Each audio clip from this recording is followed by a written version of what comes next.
I'm Hattie. I'm a nutritionist and advanced Reiki practitioner, and I'm joined today by my friend Alex Okell, who is a registered nutritionist and founder of the PCOS collective.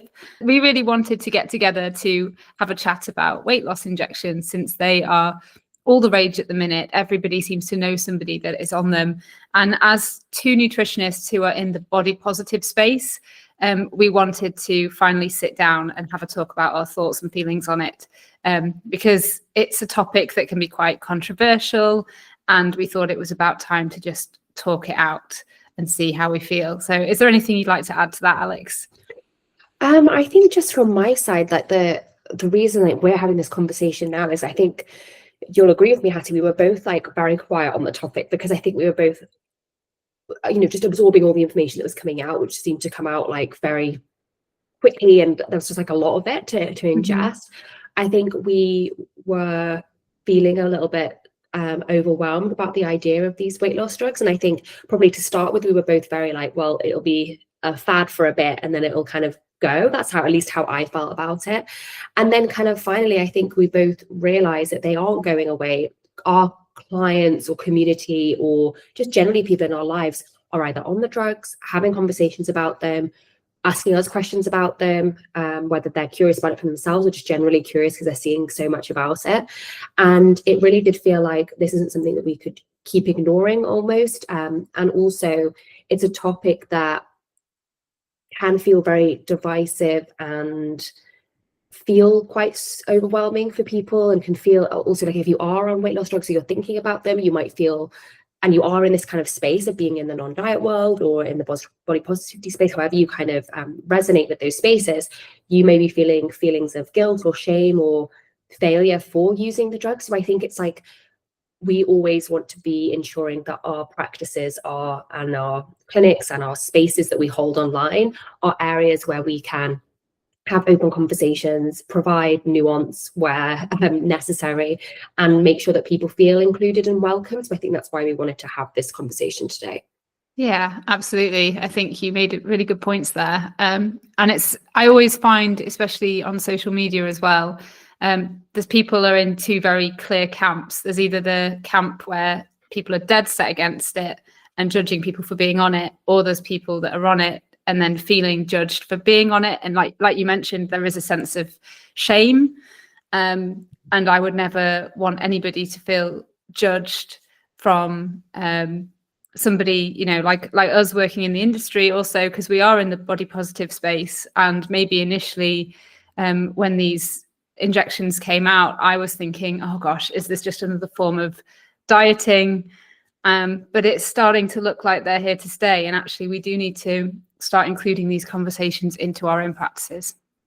Yeah, I think even, for people who are coming to us who are already on the on weight loss medication, for whether it's private, whether it's with their doctor, whether it's, whichever way they're taking it, we are going to see people in our practices who are going to be on them and want support for maybe things that aren't even necessarily directly related to weight loss. Does that make sense? They're not coming to us because they're like, how can I keep losing weight? Or how it's more like they want to adopt, our methodology and work with us to be able to, say, improve body image. Or in my case with PCOS, I'm not working one-to-one with clients at the moment, but it would be around the idea of how can I improve my PCOS symptoms? Maybe how can I, get pregnant with PCOS?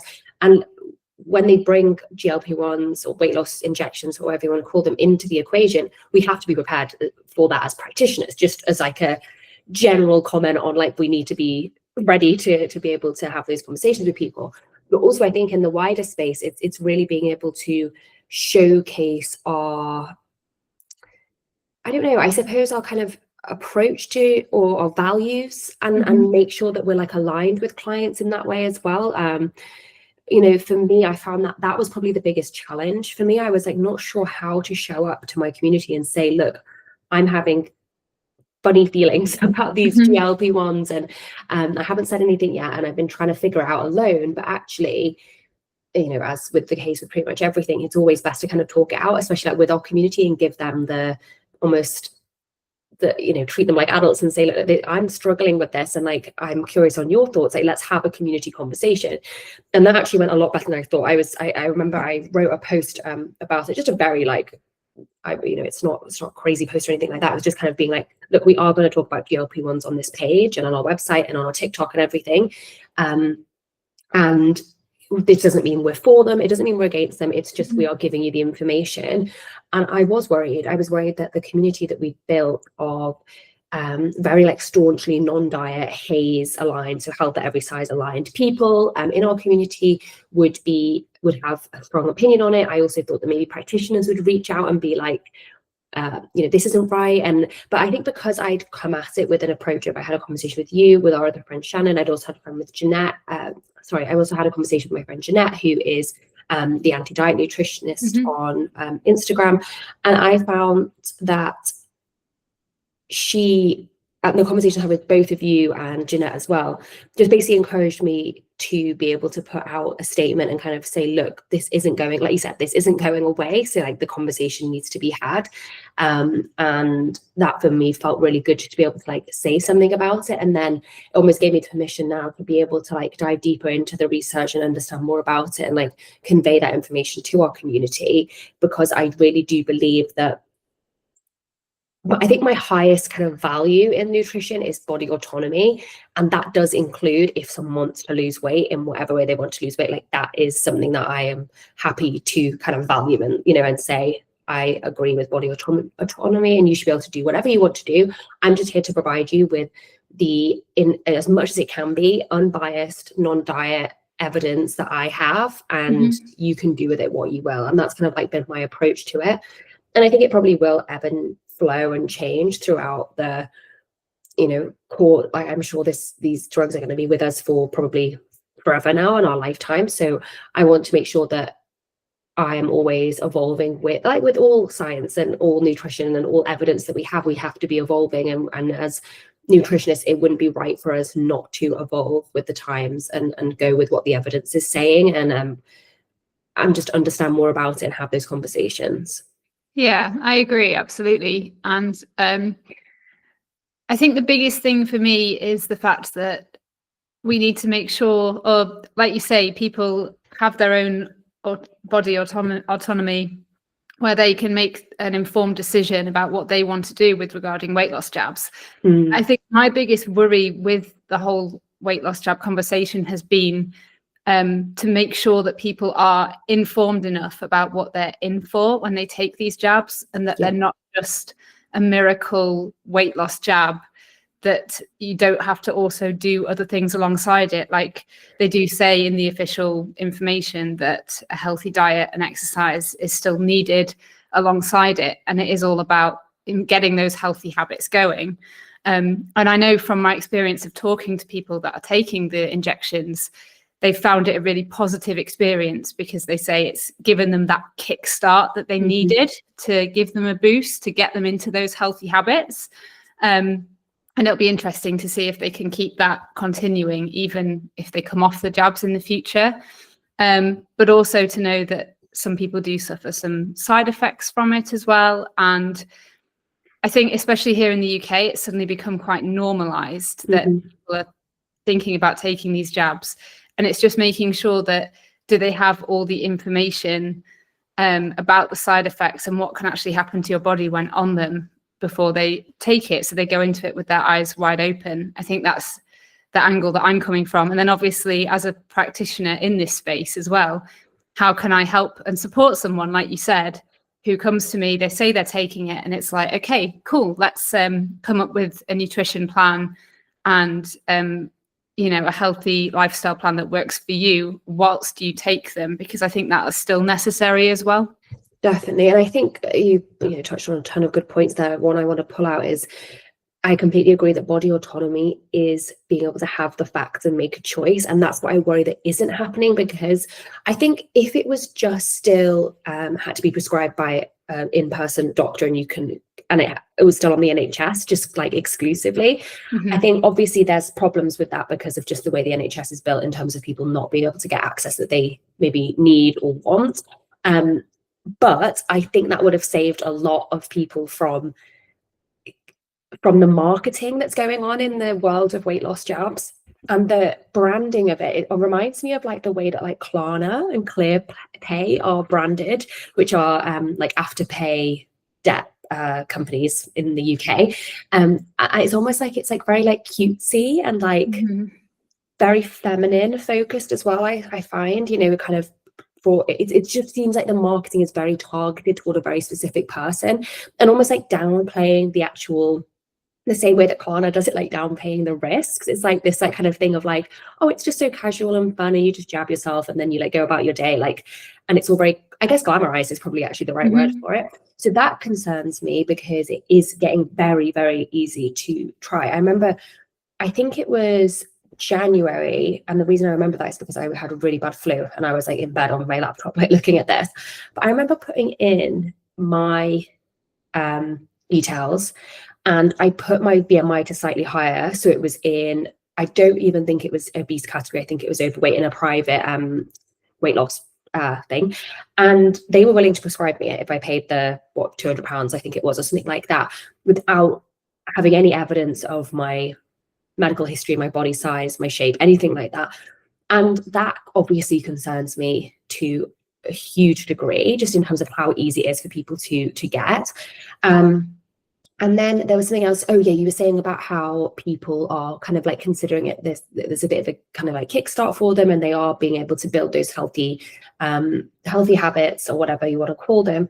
But I think my concern is that a lot of people are getting these weight loss jabs through whatever means necessary, and then not necessarily having the support to be able to ensure. It's a bit like bariatric surgery. Afterwards, you need to be very careful and very considered, or being diagnosed as like celiac, for example. You know, you have to be considered to make sure you're not going to have something like a nutrient deficiency. You have to think about your diet. You have to, in an ideal world, like work with a dietitian or a nutritionist to understand that, you know, because you are consuming so many less calories, how are you still able to get the nutrients that you need on a daily basis? And that's my worry as well, that people who maybe can't afford it, or just generally just like aren't really thinking about it, because for so many people we know that they are just thinking, well, weight equals health, so if I'm skinnier, I'm healthier, without really thinking about the fact that nutrient deficiencies are or can be very common on weight loss injections. And also there is evidence, you know, I'm coming from a PCOS background, so that's kind of where my head goes, is I'm thinking, you know, GLP-1s do tend to help with, you know, insulin and everything that's associated with that, like bringing down various markers of insulin resistance. But I'm just curious, I'm wondering, are people actually measuring any other health outcomes, or are they just equating it to health equals weight? So that's another concern of mine. There are many, but that's probably like one of the bigger ones as well, is just that it's reinforcing the idea that health equals weight. And that has been something we've been trying, I say we as a community, have been trying to dismantle for years, and it feels like we were going in a really good direction, and now that's completely been flipped. And that is something that does really, really concern me. Yeah, absolutely. It all comes down to that conversation of, does health equal weight? We both know that you can be in a larger body and have all the healthy biomarkers, and you can be in a thinner body and be really unhealthy on the inside and have a really terrible diet. And it doesn't necessarily you cannot tell from looking at somebody how healthy they are. And if we just put out as a society this message that it's better if you're in a smaller body, regardless of the consequences, how many people are going to end up malnourished? And that's a big concern of mine as well, definitely. And I think another point that you mentioned there about the money as well, maybe there's that cynical part of me that goes, if the pharmaceutical companies that are producing this drug weren't going to make all this money, would it be being pushed as hard? Because if you think about it, the diet industry is a $1 billion industry that makes money off telling people that they shouldn't be okay in their body at a certain size, and coming up with the solution to fix their bodies from being at a certain weight. So there is that cynical part of me that's like, if diet culture didn't exist, would this drug be as big as it's becoming? Would it be being pushed? Definitely, like I can agree. Like it just definitely wouldn't be, because there is good evidence for GLP-1s for the treatment of type 2 diabetes, and now we're seeing in the evidence that it could help with PCOS as well, because PCOS is driven by insulin resistance, and also insulin resistance is a symptom of PCOS, that if we are managing insulin better, then other symptoms of PCOS, things like androgen excess, which can result in acne, hair loss, excess hair growth, all of these different things, irregular periods, poor fertility, all of those things could be impacted by it. And it's just so fascinating, because this really could be, and I hate saying it, but like it could be a miracle drug for people with PCOS. Like it could genuinely be something that could be so helpful. And I'm so curious, and I'm excited to see what the research says, because for so many people with PCOS, conventional treatments of lifestyle changes and or drugs like metformin haven't necessarily worked for them, or not to the extent maybe that they need or want. And we don't have a cure for PCOS. It's not something that can be cured. It's a condition that you live with for life. But I am so curious about GLP-1s, but like you said, it's so tarnished by the marketing for it, and like you said with the weight equals health thing, that it's like so frustrating, because it could be something that could be so beneficial for people. I don't know whether it will be. We still need more research. We need long-term studies. We need all of these things. But it's something that could be so promising. But like it feels like it really has been tarnished so much, because what we've been seeing with GLP-1s with PCOS, like there have been better outcomes, especially when combining it with metformin or using it alone. Either or kind of have better outcomes than just using metformin alone on kind of various markers, things like appetite, insulin, and of course body weight as well, which something that I don't care to measure too much. But it's just fascinating how it really has been tarnished by this insane amount of marketing, and just like the way it's taken over the internet is the way I can kind of describe it. So it does feel frustrating, because like I think there's promise with it, but it's also I don't know about this, and this is a very much like just a theory or kind of thing I've been thinking about, is the fact it seems to be pushed out really, really quickly, because people are so desperate for it. In terms of like, we don't have those long-term studies. We don't have studies long-term generally, but we don't have long-term studies on safe for people with PCOS. But in the UK, on the NHS, people with PCOS are being prescribed it off-label, kind of like not necessarily like, it's not saying this drug is for PCOS. It's kind of a secondary. But I'm just curious. I'm just like, why? It just seems like it's been pushed out so quickly, and that also obviously concerns me. Yeah, absolutely. What strikes me as interesting is that in the UK, if you want to get it prescribed on the NHS, it's only very certain obesity clinics that will prescribe it. And there's a very rigid set of criteria for people to get it, where they have to have, I think for some clinics, it's a BMI of over 40. I know for some it's 30 and above. Plus, to get it, people have to have a pre-diagnosed condition alongside that, such as cardiovascular disease, type 2 diabetes, or hypertension, something like that, just to be eligible. And that's to get it on the NHS. And yet, like you mentioned, you could just go online and, type in your details, lie about the weight that you're at, and get it prescribed just easily, as long as you pay for it. And I think that's the really concerning thing about the rate that people can just access it and get it from their local pharmacy without any support. So if you're getting it prescribed through the NHS and it's getting rolled out in that kind of program, you would expect to be assigned a dietitian or somebody like us to help you understand what a healthy diet is, and to help you make those lifestyle changes, and have a supportive community around you.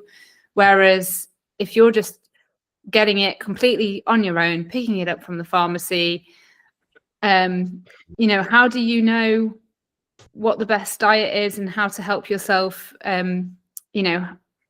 be long-term sustainable and effective for you. It's a bit scary how it's being done. Yeah, I'm also worried about, like you were saying before we started recording, about like what happens when people reach their target weight, for example. Do they carry on with it? Do they come off it? I've also heard, it was actually the Times story podcast. They do like a long form podcast once a week, and they did one on someone, or just on generally on weight loss drugs, and they were talking to someone who almost microdoses it, is the way I would describe it. They're someone who is not in a bigger body, and they take very small doses, like quite sporadically. And I'm just like, there's no way that there is research on doing it that way. There's no way there's research on doing it in all these different ways that people seem to be using it. And I'm not going to pretend I'm an expert in GLP-1s at all. I'm coming at this more from curiosity. I'm genuinely like curious about what the plan is. Like, what is the plan? Like, are people going to have to be on it long term? Because it does seem that the evidence is suggesting that people put on the weight, if not more, when they come off it, just like a diet, like you said earlier. Is it safe to be on long term? The costs are obviously adding up for the NHS, if it's on the NHS, but also for private patients. And it just feels like it's very that magic bullet approach, or like the Band-Aid where they're sticking it on for now, but like it doesn't feel like a proper solution to the bigger problems at hand.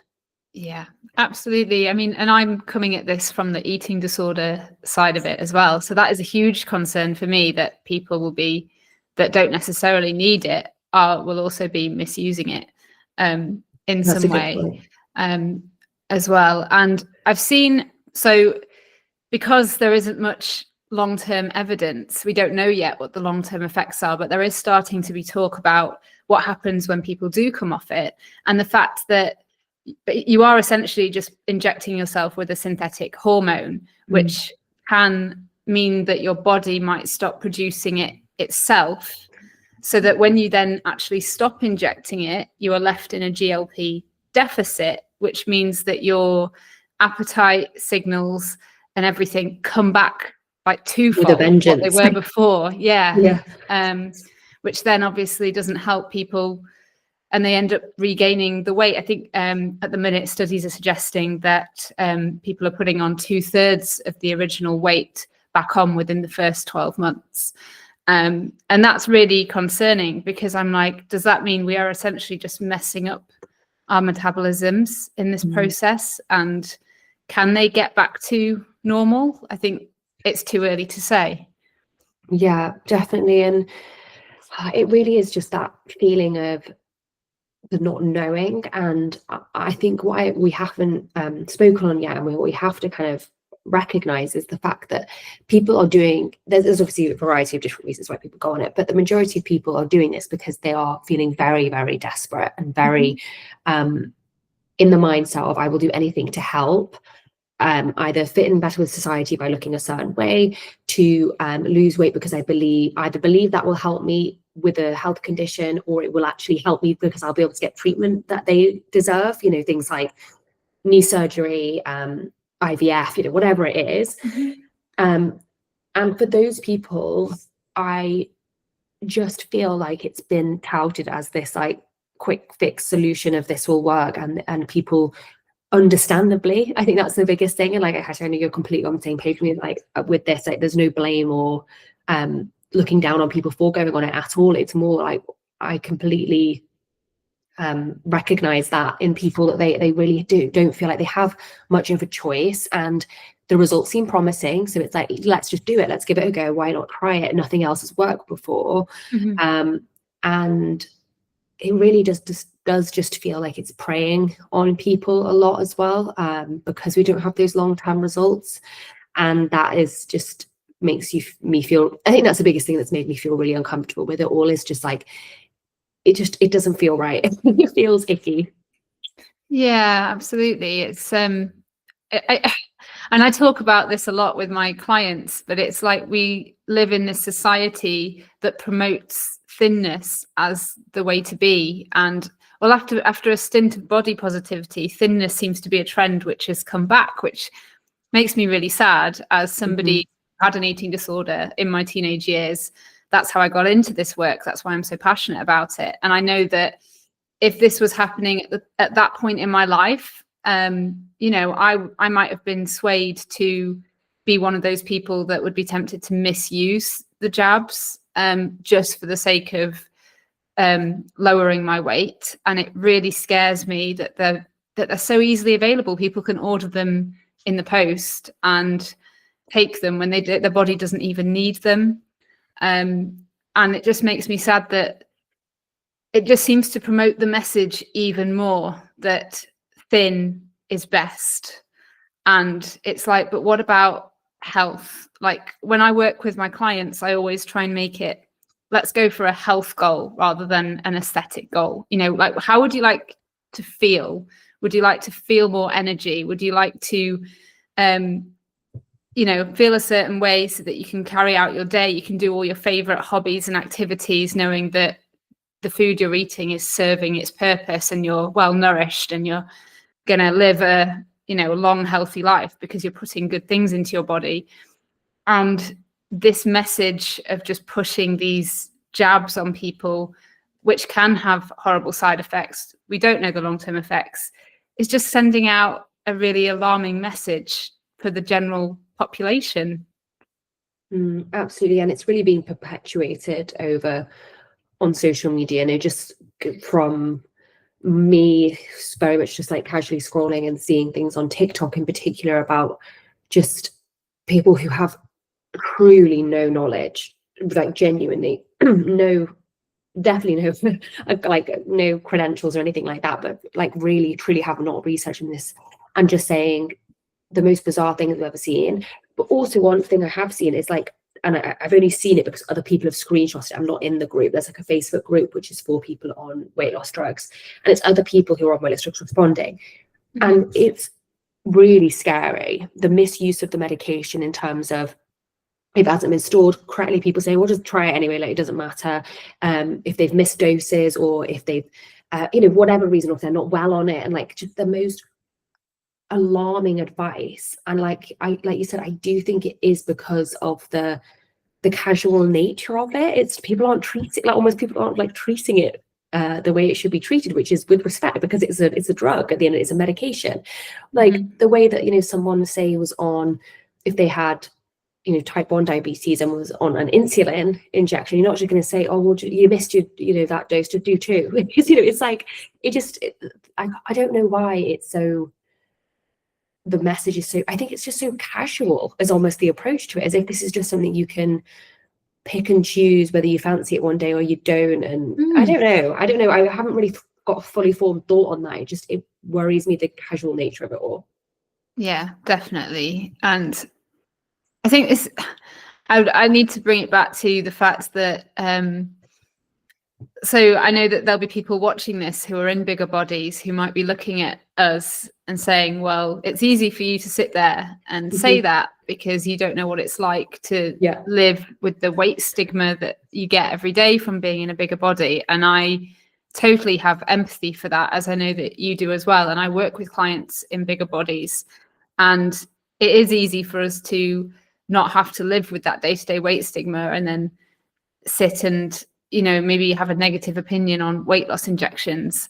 And I absolutely empathize with anybody that's struggling in that way. And it is a societal issue that we're promoting thinness, and there is this shame and stigma from living in a larger body. And I think that's, for me, I'm passionate about turning that message around, that you know, health at every size, and that you can be healthy in a bigger body, and there's no shame in existing in a bigger body, and that we shouldn't, as a society, have these drugs normalized and pressed upon us where it could cause us other medical issues down the line.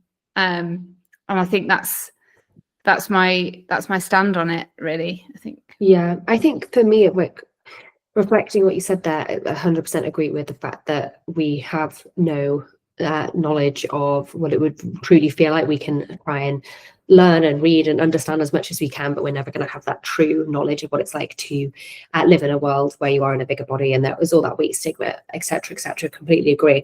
I think for me, that's why I'm never going to blame an individual. I'm always blaming the system. And for me, it's not saying that people shouldn't have access to these drugs. It's always the fact that the companies should be better regulated to ensure that they're not making claims that they shouldn't. And also just things like, I really do think that the way they're being marketed isn't right. And like I've, again, not completely fully formed thoughts on this, but more just the idea of the way that it's so relaxed and casual and glamorized in the marketing makes me nervous. I think that companies like Meta and TikTok have responsibility to be vetting medical claims / advice better on their platforms. That Facebook group, for example, that should not be allowed to exist. The way that people are giving advice on there is really, truly alarming. And Hattie, I'll try and send you the article that I read about it after this. I think it's really interesting. But I really do believe that the systems need to change. And, people like the NHS, like organizations like the NHS need to be doing more to create educational resources for people who are thinking about it and helping people make informed decisions and making it more clear about what the side effects are. The fact that I don't have the exact number here, so I'm not going to make it up. I definitely wrote it in my article that I wrote this week on GLP-1s, but we have seen deaths in the UK. I don't have the exact number. I'm trying to see if I can grab it, but I don't think. 82 deaths related to GLP-1s. That's what the drugs regulator found. And that to me is obviously extremely concerning. And I just, like you said, I understand why people want to take these drugs. I just want them to know that fact and all the other facts that we've spoken about today, and also other facts that we haven't discussed but are necessary to understand before they decide to make that decision. That is really my goal with this conversation, rather than putting blame on individuals or feeling like we're ruining people's fun with being able to feel better and in their body, and just in terms of like those societal expectations of them. So that's kind of my feelings about it right now, and I think that they are still a bit messy and confused, and I'm still trying to kind of understand what exactly my stance on all of it is. And I think that is the sign of being someone who is always learning and always wants to be aware of what's going on. I think that's why so many people can get frustrated with nutritionists and dietitians and other healthcare professionals when they are kind of like, they ask what they think is a straightforward question and we respond with, well, it depends. And that's because we're always trying to bring nuance into these conversations and balance arguments. And also the biggest thing is that it is a science, but also nutrition and health is very much an art, because we can't, the way that the studies are undertaken is it can't always be as neat and tidy and boxed off as we'd like. So there has to be nuance in that conversation. Yeah, absolutely. I mean, it's just like, that was very well put, by the way. And it is like when clients come to me, I don't think I have a single client where they're on the same sort of nutrition plan as somebody else. Like it's so personalized. Everybody has different genetics, different bodies, different lifestyles, different nutritional needs. And that's just before we bring weight loss injections into the equation. So it's not going to be something that works well for everybody. And I think ultimately I agree with you. I'm not against, if someone comes to me and says, look, I want to take these, it's like, okay, great, that's good for you. If like they've got all the information, they're making the decision with their eyes wide open, and then they're getting that additional support from somebody like you or me, or a community group in the NHS or whatever it might be, and they're learning all of the sort of healthy habits that they would have learned anyway, if they were looking for nutrition advice, to help them have sustainable changes to their health in the long run, because that's ultimately what it's about, isn't it? Making lasting changes for someone's health.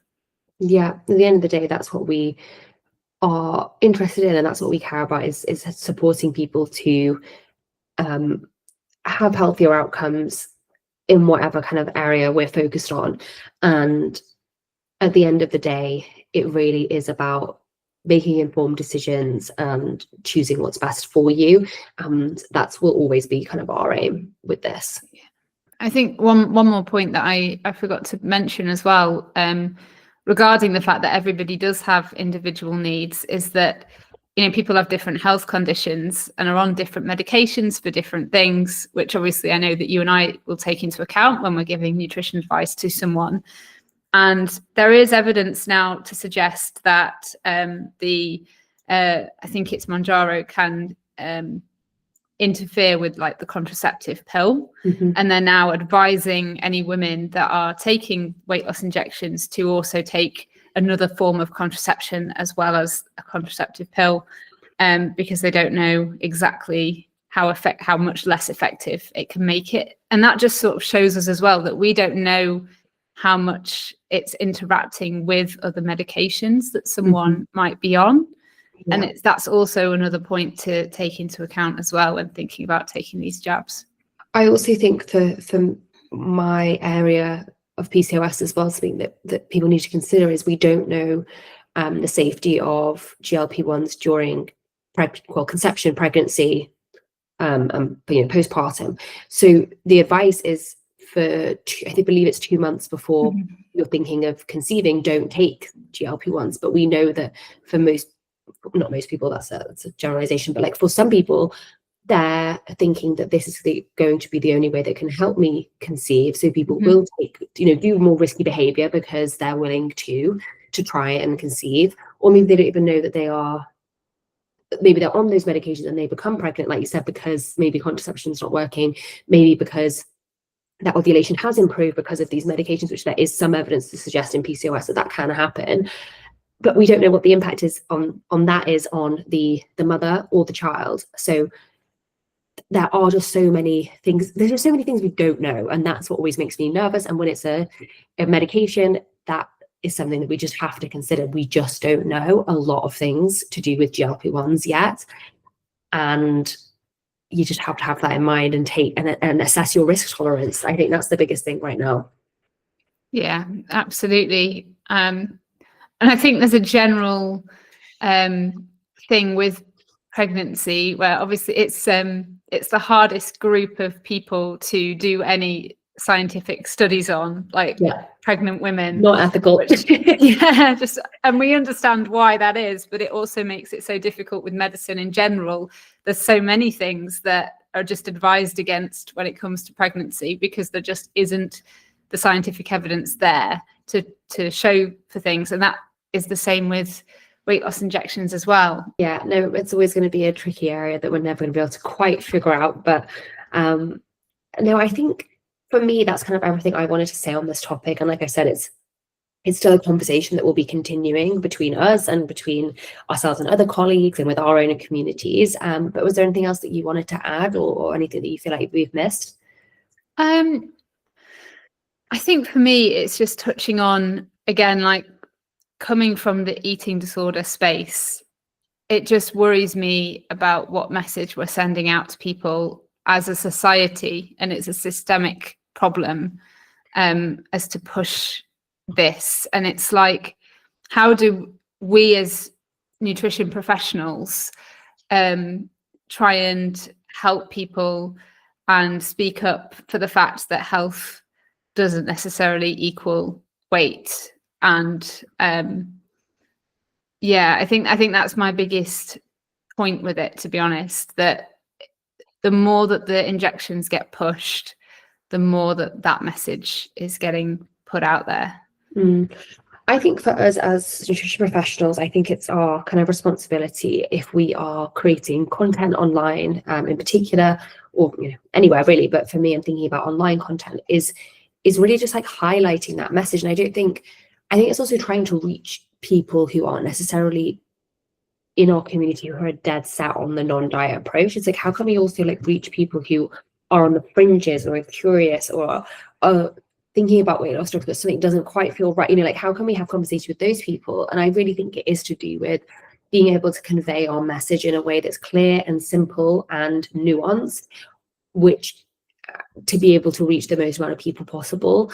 And that is something that obviously is challenging. But I think for us at the PCOS Collective, our approach is going to be to, when we talk about GLP-1s, and we're talking about the evidence, is to not use stigmatizing language. One, is to ensure that every time we're talking about the evidence, is to kind of showcase that, so for example, it always says like, and body weight was lowered. And I always kind of come back to that, or when I'm writing an article or writing a TikTok video, I always kind of say like, I always make sure I say, but so what? Like, what does that mean? We haven't got any, it doesn't tell us anything about the bigger story. And I think that's what we're kind of really trying to highlight, is the fact that like, yes, weight may be going down, but like we said earlier, like, what does that really mean for our bodies in terms of our other biomarkers that are a much better way of measuring health? What are they actually saying?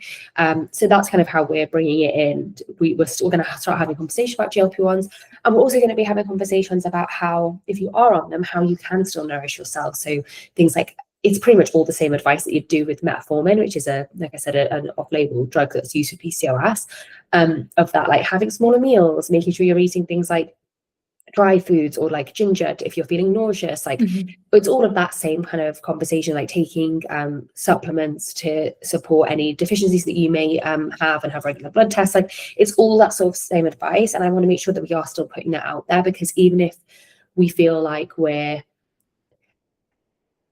anti-GLP-1s, maybe isn't the right approach, but kind of just like, if it's not something that we're all for, like some PCOS accounts have gone for, is I still want people who are on them to feel comfortable and safe, and know that they can get good support. That's not just, we'll just take them because you'll lose weight and it'll be better. It's kind of like, how can you, if you are taking them, how can you ensure that you're still having a nutritionally balanced diet, and how can you think about making sure that you're still doing exercise, particularly strength movement, to make sure that you're not losing all your muscle mass. Like, I still want to make sure that we're not excluding people who do choose to go on these medications, whilst also speaking out about the facts and those realities of the deaths and the side effects and everything else that we can see with GLP-1s. It really is just coming back to that idea of having balanced, nuanced, and evidence-based conversations about it, and then people can take what they want from it and make the decisions that they want to make. Yeah, absolutely. I mean, it's what I say to the clients that I work with. It's, how does food make you feel? That's the most important thing. And I think that's my advice would be for anybody considering weight loss injections, is just approach with caution, do your research, and consider, if you take the injections, consider coming to see a nutritionist or a dietitian, and doing all the things that you would have done anyway to promote healthy life choices, like learning about good nutrition. And what I find with a lot of people that struggle with their weight is that yo-yo dieting can be a big factor, and there might be a bit of a tricky relationship with food there mentally, like struggling with things like binge eating and things like that. And I know that the way that GLPs work with appetite suppression, that can really help with that. But also we want to make sure that they're okay then when they come off it in the future.